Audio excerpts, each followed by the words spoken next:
Cuán importante es aceptar a Cristo Jesús como nuestro Señor y Salvador. Pero todo no acaba allí. La Biblia es también la palabra escrita de Dios. Por lo tanto, encontramos un deber y un privilegio. Esto y mucho más estaremos compartiendo aquí en Escuela Sabática Práctica. Bienvenidos.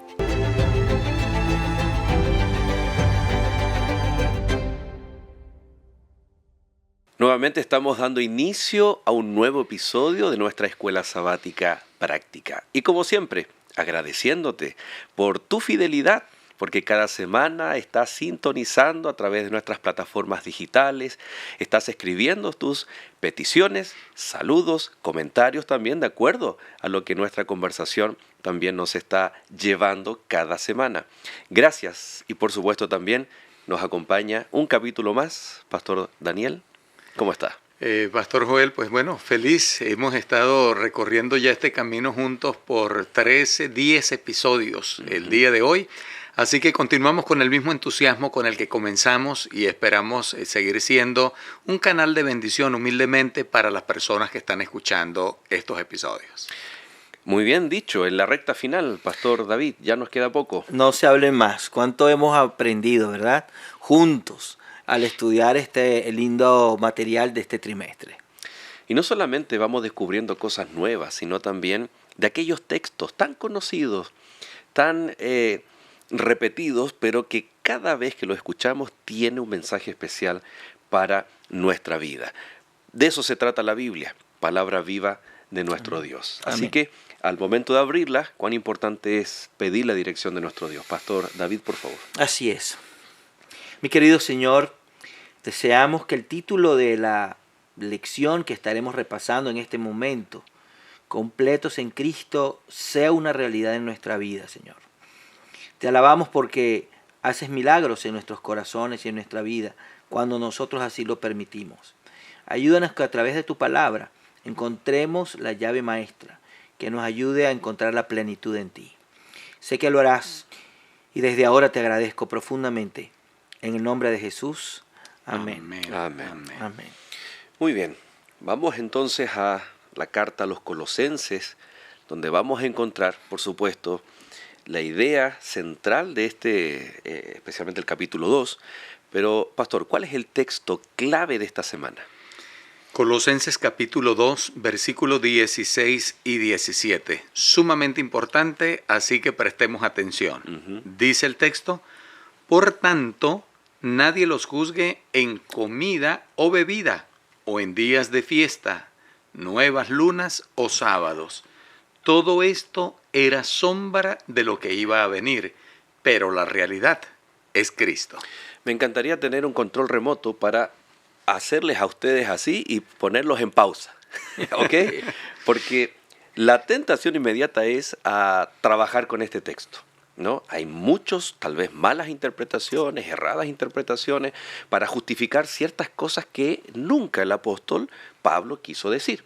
Sino que necesitamos antes subir un poquito, ir ahí al capítulo 2, los primeros versículos, y la pregunta es, ¿cuál es la intención de Pablo para escribirle a una iglesia que había sido alcanzada indirectamente por Pablo? No directamente como fue con Corinto, por ejemplo, que pasa meses, años con ellos, Éfeso lo mismo, Filipos o Filipenses, pero esta iglesia tiene ciertas particularidades. ¿Cuáles son y por qué? ¿Por qué motivo el apóstol les escribe una carta? Existían algunas particularidades en esta iglesia en Colosas, ¿no? Había sido de alguna manera influida también por ciertos maestros que estuvieron yendo detrás de Pablo, tratando de dañar el mensaje.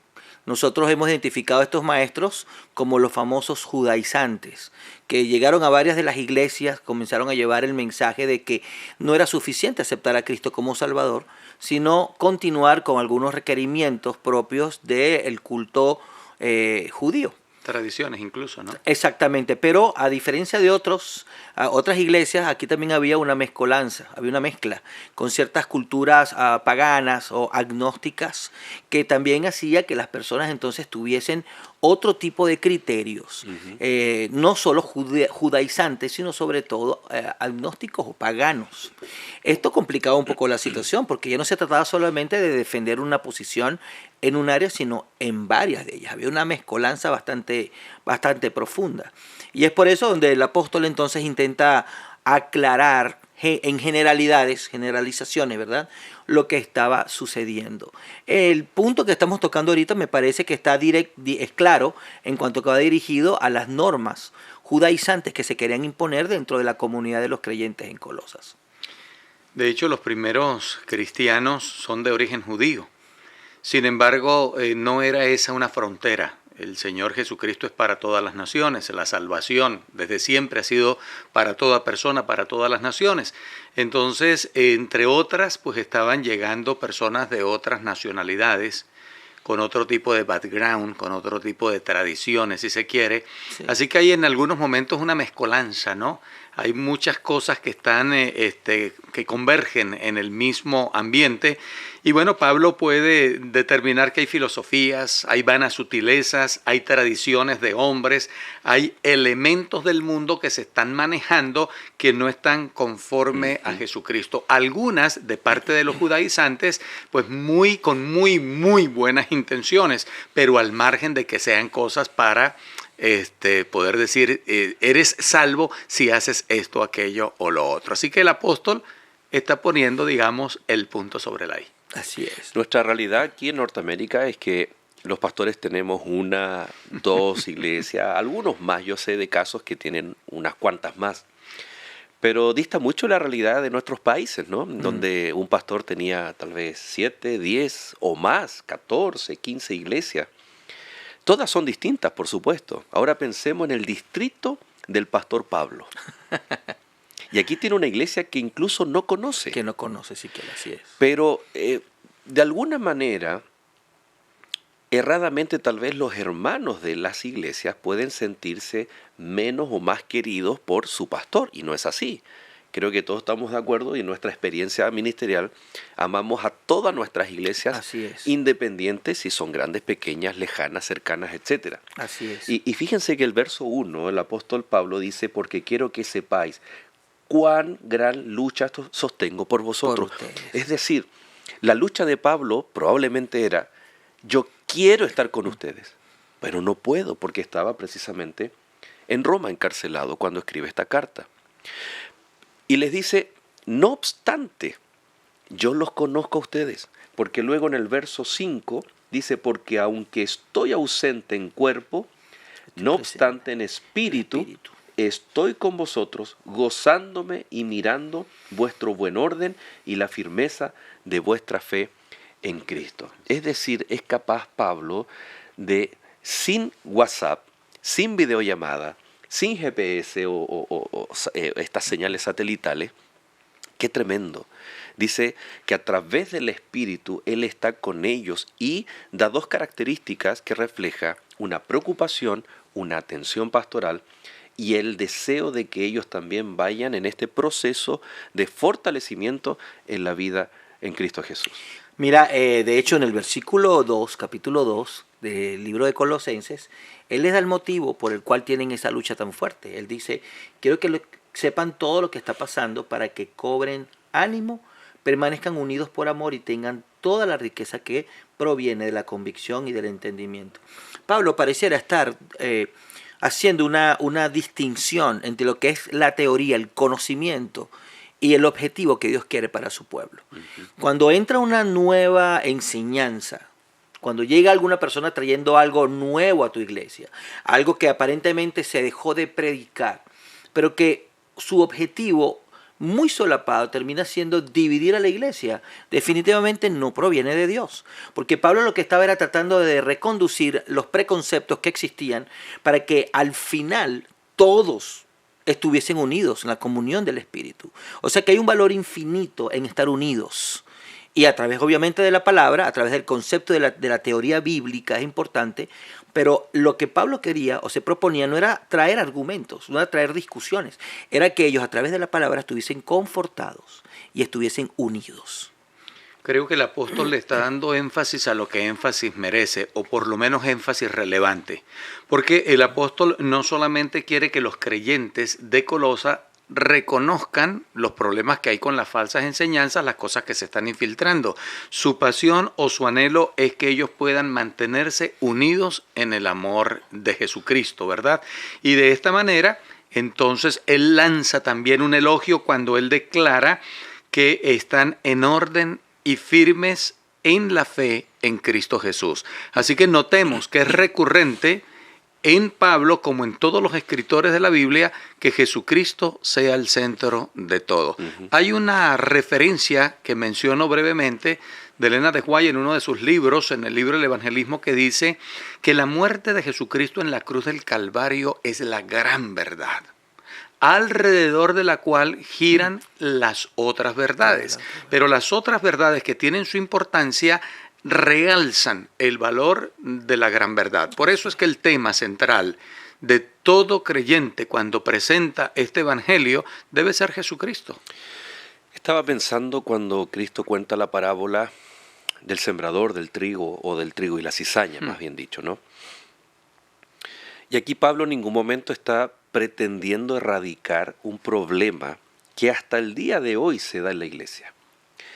Mirad que nadie os engañe por medio de filosofías y huecas sutilezas, según las tradiciones de hombres y cosas así, ¿no? Problemas doctrinales, problemas de nuevas enseñanzas que no están de acuerdo a la palabra de Dios.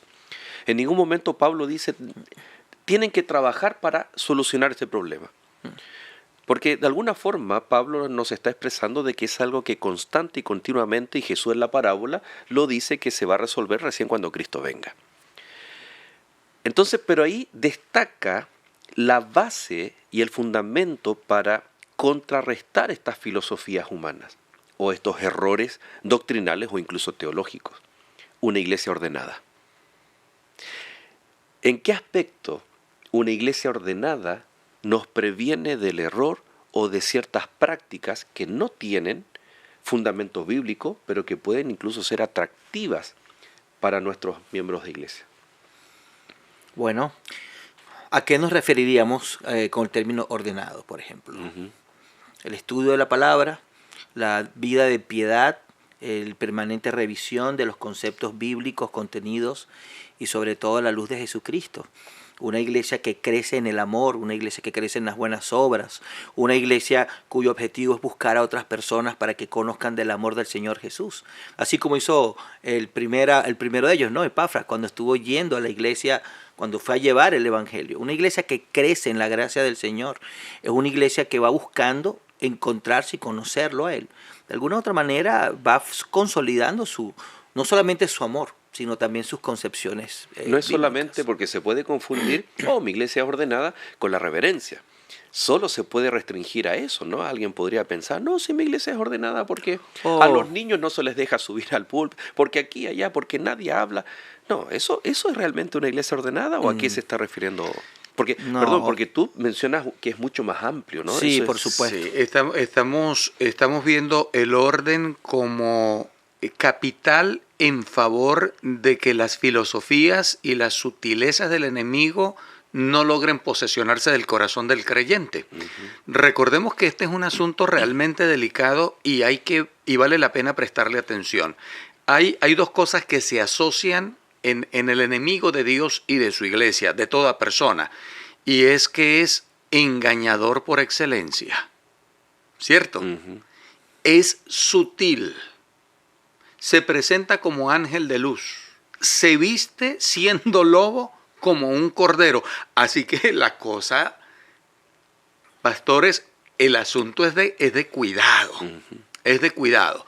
Y cuando el Señor, en este caso al obispo o al pastor, lo invita a cuidar del rebaño, somos nosotros los primeros que debemos dar el ejemplo con ser hombres del estudio de la Biblia y de la oración. Porque la falsedad es perceptible en la medida en que tú conozcas bien lo genuino. Es por eso que en la Iglesia Adventista del Séptimo Día, a través de la palabra, nosotros encontramos que procedimientos, ceremonias, incluso ritos, todo sigue un orden. Por favor, amigos, que nadie diga o que nadie se sienta de, ay, es que es muy burocrático, que necesitamos el voto, que necesitamos esto, es que primero se tiene que reunir la junta administrativa de la iglesia. Cuán errados estamos muchas veces cuando subestimamos el orden que con mucha solemnidad y reverencia el Señor estableció y que Pablo está reconociendo para contrarrestar algo que va a estar presente, esos ataques del enemigo, no solamente doctrinales, interpersonales, etc. Entonces que nadie muchas veces subestime y diga, wow, qué burocrático de pronto es el pastor, el anciano, la junta de iglesia. Es un orden establecido por Dios para que la iglesia pueda siempre estar alejada de muchas veces estas amenazas que el enemigo o estos ataques del enemigo, ¿no? Hay una frase que estuvo batallando en mi mente, yo estuve batallando con esa frase en mi mente porque yo la uso. Yo estoy recurrentemente diciéndole a la iglesia, estudia tu Biblia. Le lanzo el aplauso al video del buen pastor, del elocuente pastor, del pastor que predica poderoso. Yo a todo eso lo aplaudo, pero le insisto a la iglesia, ese no debe ser tu pan espiritual. Tu pan espiritual está en tu propia mesa, en la Biblia, en la palabra, con la oración y el estudio de la Biblia. ¿Por qué? Porque nadie puede tener una experiencia por ti con Dios. Tú debes tener tu propia experiencia con el Señor. Y es allí en tu estudio personal con la palabra que el Señor va a blindar tu vida para que el enemigo no nos engañe. Así que ese orden del que estás hablando, que es bienaventurado y gloria al Señor por eso, debería ser más bien respaldado y aplaudido. ¿Por qué?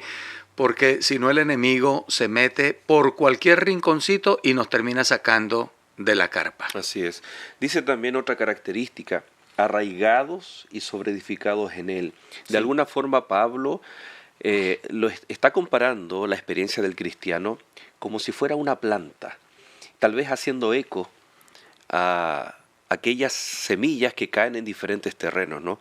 ¿A qué se refiere el proceso del cristiano comparándolo con una planta? Interesante.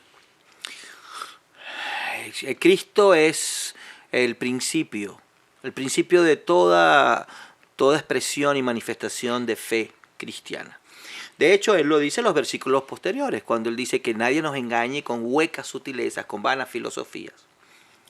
Nosotros podemos estar, y bueno, de hecho, más adelante él dice que todas estas cosas eran una sombra de lo que iba a venir, ¿no? Pero era Cristo el motivo de todo. Cuando Pablo invita a los hermanos en Colosas a que arraiguen su fe en Cristo, a que su fe se alimente de él, de alguna manera les está diciendo a ellos que el que esté allí nunca será conmovido. Y lo encontramos en el Antiguo Testamento, ¿verdad? En capítulo 1 de Salmo. Bienaventurado el hombre que no anduvo en consejo, sino que en la ley del Señor medita de día y de noche. ¿Será como qué? Como un árbol plantado. La figura de un árbol plantado en buen lugar, con buenas raíces, siempre va a ser una alegoría de lo que sucede con un hombre o una mujer, quienes colocan a Cristo como lo primero, como lo último, como lo mejor. Cuando el germen de esa semilla es Cristo, esa semilla va a crecer bien. Manteniendo el asunto de la planta, de la semilla, noten que el versículo número 6 del capítulo en cuestión dice, de la manera que han recibido al Señor Jesucristo, así anden en él. Se recibe a Jesucristo, se recibe al Verbo, se recibe la palabra. Y ahora no se disocia de quien al principio es el Verbo, es la palabra, es lo que se recibe, sino que vas a continuar conectado con, andad en él. Me fascina la biografía así corta como se presenta en la Biblia de un hombre llamado Enoc. Caminó Enoc con Dios. Y dice el libro de Hebreos, el capítulo 11, cuando refiere el episodio de Génesis, dice, y hacía Enoc las cosas que le agradaban a Dios. No solamente lo recibió, sino que caminó con él. Entonces noten, Cristo es la palabra, Cristo es el que prepara la tierra, Cristo es el sembrador, Cristo es la semilla, Cristo es el que hace posible el crecimiento de la semilla, Cristo es el que hace posible el fruto y de paso Cristo es el que hace posible que el terreno de mi vida pueda estar habilitado para recibir esa semilla. Dice el texto también por el apóstol, dice que es Dios el que produce en nosotros el querer como el hacer por su buena voluntad, de tal manera que no hay posibilidad de que un mortal se pueda gloriar en que hizo algo en favor de su salvación. Él lo ha hecho todo por nosotros. ¿En qué debemos nosotros unirnos? En reconocer que Jesucristo, al haber sido recibido, ha hecho una obra transformadora de vida, no solamente en mí, sino en muchos. Aquí hay algo muy, muy especial porque después de todo esto, ¿no?, de estos consejos, les dice, por tanto, nadie os juzgue en comida o en bebida o en cuanto a días de fiesta, lunas nuevas o en días de reposo. Y muchas personas toman este texto como para comer, hacer caso omiso al consejo bíblico y comer cualquier cosa, porque nadie puede juzgarme de lo que voy a comer, Así es. incluso hasta en guardar el día sábado como día de reposo. ¿A qué Así se es. está refiriendo Pablo realmente con este texto? Bueno, entonces fíjate algo interesante. Toca dos aspectos interesantes. Tiene que ver con los tiempos de las ceremonias, ¿verdad? Utiliza el término sábados. Y también utilizan lo que coman o lo que beban, refiriéndose a la parte de la alimentación. No podemos negar que los judíos tenían leyes muy estrictas en cuanto a la observancia del sábado y en cuanto a la manera como se alimentaban. Eran normas en ocasiones mucho más estrictas de lo que Dios les había ordenado a ellos. Y algunos utilizan esto, ¿verdad? Como para nosotros podamos decir que, bueno, la iglesia adventista sigue, o este mensaje va en contra de lo que tanto hemos promovido. Pero algo sencillo nos va a indicar a nosotros que no es así. Pablo no se está refiriendo a las leyes judaicas. O sea, perdón, Pablo se está refiriendo a las leyes judaicas. Pero los principios de alimentación contenidos en Génesis, los principios del día de reposo contenidos en Génesis también, llevan estas dos grandes verdades, las retrotraen, las retiran del conjunto de normas y de rituales por una simple razón. Habían sido dadas mucho antes que el pueblo recibiera las leyes judaicas, sobre todo en el desierto. Y hay otros motivos. Estas son leyes que son más universales. Ahora, Pablo no se refiere entonces a las leyes que habían sido dadas antes a los judíos, sino a aquellas que habían sido corrompidas, habiendo sido dadas a los judíos, de alguna u otra manera, para que se hiciera una fe mucho más basada en lo que hago, lo que guardo, lo que observo, que en a quien yo honro cuando lo hago. De hecho, en la carta a los romanos les llama rudimentos, ¿no? Y aquí también ocupan la misma palabra. Hay que diferenciar el sábado semanal del sábado o los sábados ceremoniales. Sí, claro. Aquí está hablando, coincidía el calendario muchas veces, que las ceremonias que habían quedado cumplidas en la cruz, que eran, como les llama, sombra. Pero cuando viene la realidad que es Cristo en la cruz, ya no tienen validez. El problema es que estos judíos, los judíos de aquella época, continuaban, aceptaron a Jesús, pero continuaban practicando. O estos que transmitían estas filosofías, las continuaban fomentando dentro de la iglesia. Y coincidía que algunas de esas fechas calendarios, de esas ceremonias, caían en día sábado, y ese sábado ya no era el sábado de guardar semanal, sino que se transformaba en un sábado ceremonial. Coincidían, ¿no? Y los a tiempos. ese sábado ceremonial, el apóstol dice, bueno, que nadie los juzgue porque ustedes no están guardando esos sábados, porque está asociado a una fiesta que quedó clavada en la cruz. Entonces, no está hablando, como tú bien dices, de el día de reposo. Ahora yo les tengo un desafío. Yo creo que es el más grande de todas estas lecciones, porque van a tener 10 segundos, se nos fue el tiempo volando. ¿Cómo? 10 segundos en una frase para expresar aquello que Colosenses capítulo 2 marcó en sus corazones. Vamos a darle la prioridad aquí a David. Solo te invito a que te preguntes, ¿por qué guardas lo que guardas? ¿Porque forma parte de un conjunto de normas o porque tú descubres en lo que guardas, detrás de todo, encuentras a tu Salvador? Ese es el objetivo que tú y yo necesitamos al momento de buscar al Señor y continuar creyendo en lo que nosotros creemos. vamos a darle gracias a Dios por dos cosas, por dos virtudes que son solamente de Él en el plano de la excelencia. Uno, enseñar, y otro, corregir. Él está constantemente enseñándonos, Él está constantemente corrigiéndonos. Ahora el milagro debe suceder en nuestro corazón. Vamos a dejar que Él siga haciendo ese trabajo porque nos conviene. ¿Cuánto hay por aprender y cuánto hay por corregir? Señor, hazlo en mi vida. Amén. Amén. Tú y yo somos plantas para el Señor. Tal vez unos son más pequeñitos, otros son más grandes. Lo importante es estar arraigados, que nuestras raíces estén en Cristo Jesús. ¿Para qué? Para poder dar frutos para el reino de los cielos. Gracias, pastores, por acompañarnos en esta ocasión. Y gracias también a ti. Que Dios te bendiga. Y de nuestra parte te dejamos con este hermoso canto que nos ha acompañado en todos los episodios. Mi vivir es Jesús. Nos vemos en el próximo episodio. Amén.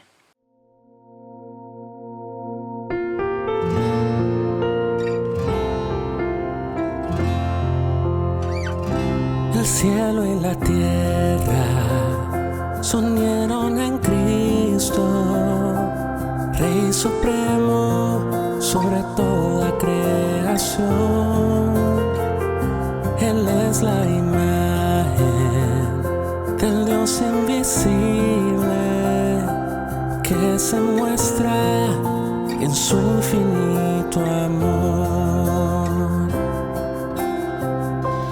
El cielo y la tierra se unieron en Cristo, Rey Supremo sobre toda creación.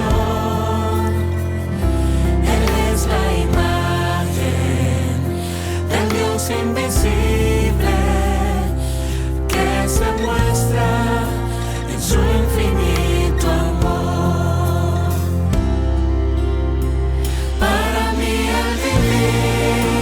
Jesús y el morir es ganancia. Soy completo en Jesús y en su amor. Tengo yo mi confianza. Viviré por Jesús y al mundo daré la esperanza. Que solo en Jesús hay perdón y nos salva por gracia.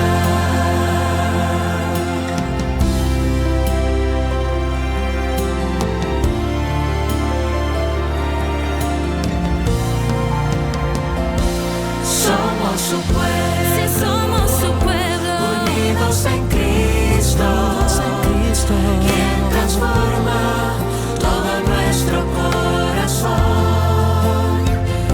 y en perfección, Él nos perfecciona hasta el día de nuestra redención. Para mí el vivir es Jesús y el morir es ganancia. Soy completo en Jesús y en su amor. Tengo yo mi confianza. Viviré por Jesús y al mundo daré la esperanza. Que solo en Jesús hay perdón y nos salva por gracia. Para mí el vivir es Jesús y el morir es ganancia. Soy completo en Jesús y en su amor. Tengo yo mi